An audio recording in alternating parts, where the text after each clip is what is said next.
मुंबई महापालिका निवडणुकीमध्ये काँग्रेसला सोबत घेण्यासाठी ठाकरे आग्रही। उद्धव ठाकरे काँग्रेस हायकमांडच्या संपर्कात असल्याची सूत्रांची माहिती, तर मनसेसोबत जाण्यास काँग्रेसच्या स्थानिक नेत्यांचा नकार। मुंबई महापालिकेसाठी आज मनसेची महत्त्वाची बैठक। जागा वाटपाबाबत बैठकीत चर्चा होणार। आणखी जागांकरता मनसेची पक्षांतर्गत चाचपणी सुरू। उपमुख्यमंत्री एकनाथ शिंदे आणि वनमंत्री गणेश नाईक आज एकाच मंचावर येण्याची शक्यता। नेरूळमध्ये शिवाजी महाराजांच्या पुतळ्याच्या अनावरण कार्यक्रमात शिंदे नाईक एकाच मंचावर उपस्थित राहणार। सुनील तटकरेंची वाटचाल भाजपच्या दिशेनं। आमदार महेंद्र दळवींचा गौप्यस्फोट, रोह्याचं नाव बदनाम होत असल्याचा आरोप।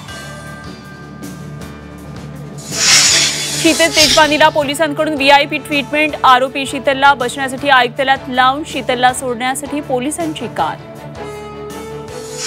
पार्थ पवारांचं नाव एफआयआरमध्ये का नाही? झी 24 तासनं उघड केलेल्या मुंढवा जमीन गैरव्यवहार प्रकरणात अंजली दमानी यांचा खारगेंना सवाल। अपर मुख्य सचिव विकास खारगेंची मंत्रालयामध्ये घेतली भेट। 1 कोटी महिलांचे ई-केवायसी अजूनही पूर्ण नाही। ई-केवायसी करण्यासाठी 31 डिसेंबरपर्यंत मुदतवाढ। लाडक्या बहिणींना ई-केवायसी करण्याचं आवाहन।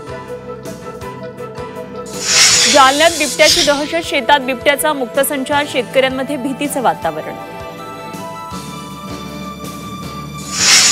राज्यात थंडीचा कडाका कायम। पुढचे काही दिवस अशीच थंडी कायम राहण्याचा अंदाज।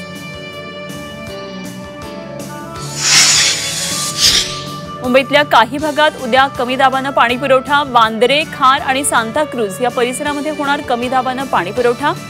उद्या मध्यरात्री 1 वाजल्यापासून पहाटे 5 पर्यंत दुरुस्तीचं काम होणार।